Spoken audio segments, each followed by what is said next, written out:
না ভাই এগুলো হচ্ছেটা কি? এটা কি মালা বদল না জামা বদল যে বছর বছর চেঞ্জ? বলছি দাদা, ওটা কি ভাত কাপড়ের দায়িত্ব নিচ্ছ না ভোটে জেতার পর শপথ যে বছর বছর রিপিট টেলিকাস্ট?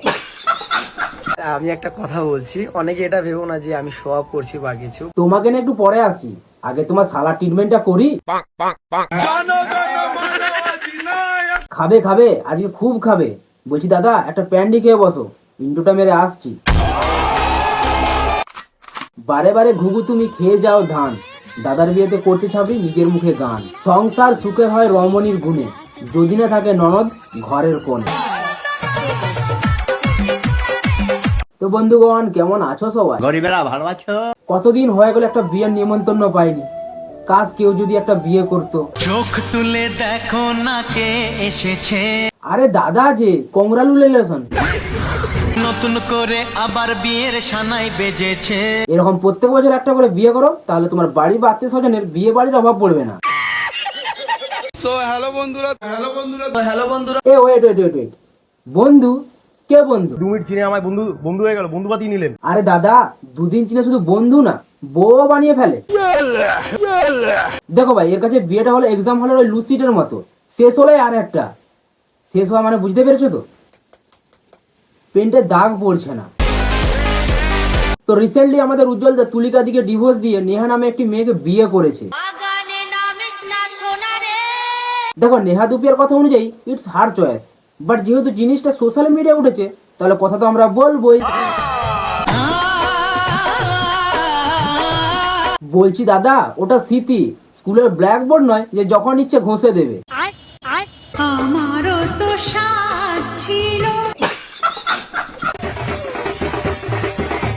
দেখো ভাই, বিয়ে হলো একটা পবিত্র বন্ধন, কিন্তু আমাদের দাদার কাছে বিয়েটা অনেকটা বন্ধের মধ্যে লোনের মতো হয়ে গেছে।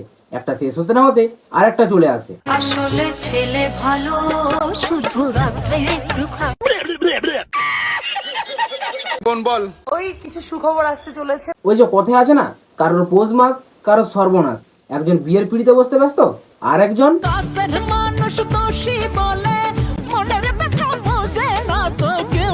দেখো দিদি, যে সামনাসামনি দেখে তোমাকে বুঝতে পারো না, সে ইনস্টাগ্রামে রিলস দেখে তোমার মনের কথা থোড়ি বুঝতে পারবে। এর জন্যই বলি, মাছ খেলে কাঁটা বাঁচো, বিয়ে করো ভেবে, ভুল মানুষের হাতে পড়লে জীবন শেষ হবে। সুপুরির ভেতরে পাথর। সবাই কেমন আছো? আশা করছি তোমরা সবাই ভালো আছো, আমরাও অনেক অনেক ভালো আছি। এই ভিডিওটা দেখার পরে আশা করি আর ভালো থাকবে না।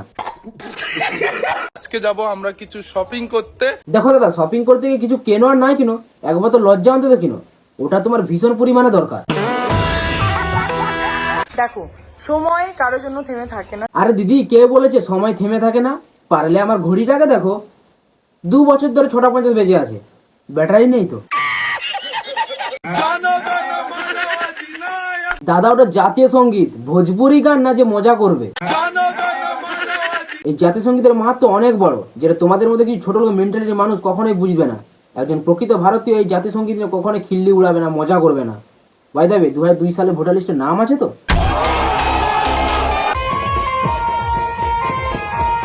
দাদা বিয়ে তো করে নিলে, এবার আমাদের সাথে নতুন বৌদির একটু আলাপ করাও। আমি উঙ্গর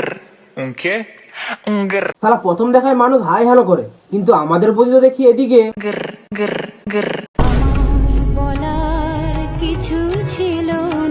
হ্যালো বৌদিমণি। জি ফরমাইয়ে। একটু নাচো তো দেখি। Same same but different. ওই যে কথায় আছে, রতনে রতন চেনে, বাদ বাকিটা তোমরা জানো। 1 2 3 4। না ভাই, কিতকিত খেলছিস না কুমির ডাঙা? না মানে নাচ তো এটাকে বলে না। দাদা আমাদের নামের পাশে লিখে রেখেছে ব্লগার, কিন্তু ব্লগ করে ছায় দিন রাত শুধু বোনের সাথে রাস্তাঘাটে নেচে যায়।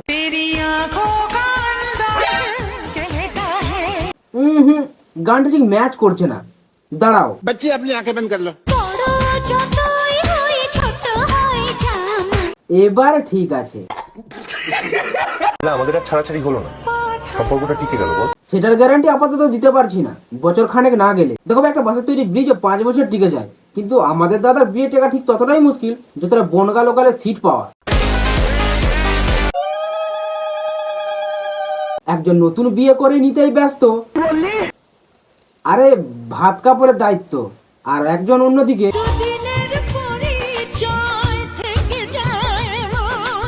দেখো দিদি, পরিচয় 2 দিনের হোক বা 2 বছরের, মানুষটা যদি ভালো হয় তাহলে সারা জীবন থাকা যায়, আর যদি মানুষটা খারাপ হয় তাহলে জীবনের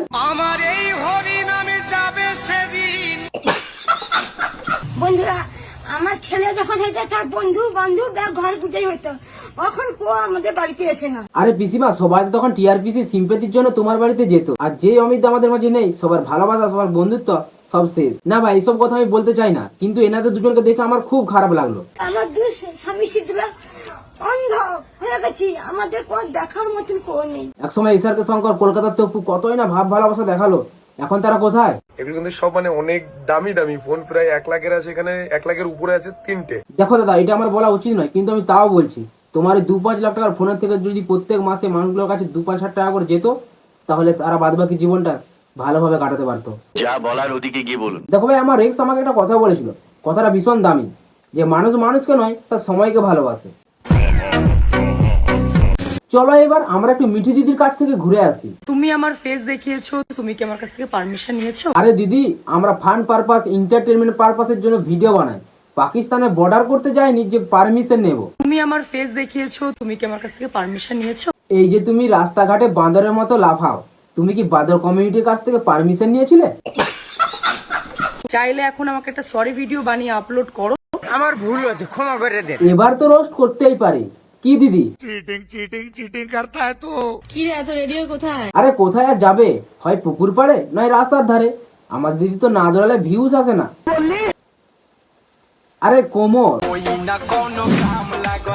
না ভাই, না এটা ভারতনাট্যম, না এটা ক্লাসিক্যাল, তাহলে কি এটা?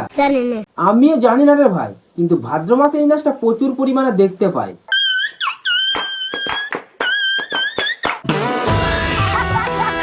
আর এই যে মিঠি দি, তুমি যে স্ট্রাইকের নোংরা খেলাটা খেলছো, এবার এটা বন্ধ করো। তুমি না হয় স্ট্রাইক মেরে আনন্দ পাচ্ছ, কারো জীবন নষ্ট করে মজা পাচ্ছ, কিন্তু এটা কি তোমার জানা আছে যে তোমার স্ট্রাইক মারার কারণে অনেক মানুষের রুজি রুটি হারাচ্ছে? কারণ তাদের প্রধান সোর্স অফ ইনকাম হচ্ছে এই সোশ্যাল মিডিয়া। আজ অন্যের চ্যানেল, অন্যের পেজে স্ট্রাইক মারছো তো বুঝতে পারছো না, যখন নিজের সাথে এই ঘটনাগুলো ঘটবে তখন বুঝবে। দেখো দিদি, তোমাকে একটা কথা বলি, যদি কারো রোজ খারাপ লেগে থাকে, তাকে পার্সোনালি টেক্সট করো বা মেল করে জানাও, তাকে একটা ওয়ার্নিং পর্যন্ত দেওয়া দরকার। যদি সে না শুনে, দাও স্ট্রাইক। দেখো দিদি, সময় হচ্ছে ক্ষণস্থায়ী, আজ তোমার কাল আমার। তো বন্ধুগণ, আজকের ভিডিওটা এই পর্যন্ত। ভিডিও ভালো লাগলে লাইক কমেন্ট শেয়ার করো, আর যারা চ্যানেল নতুন হয়ে আছে তারা সাবস্ক্রাইব করে পাশ থেকো। চলো বাড়া, বাই। গুরু যদি ফর্মে থাকে সে আনার পেছনে পাঠে জিও গুরু।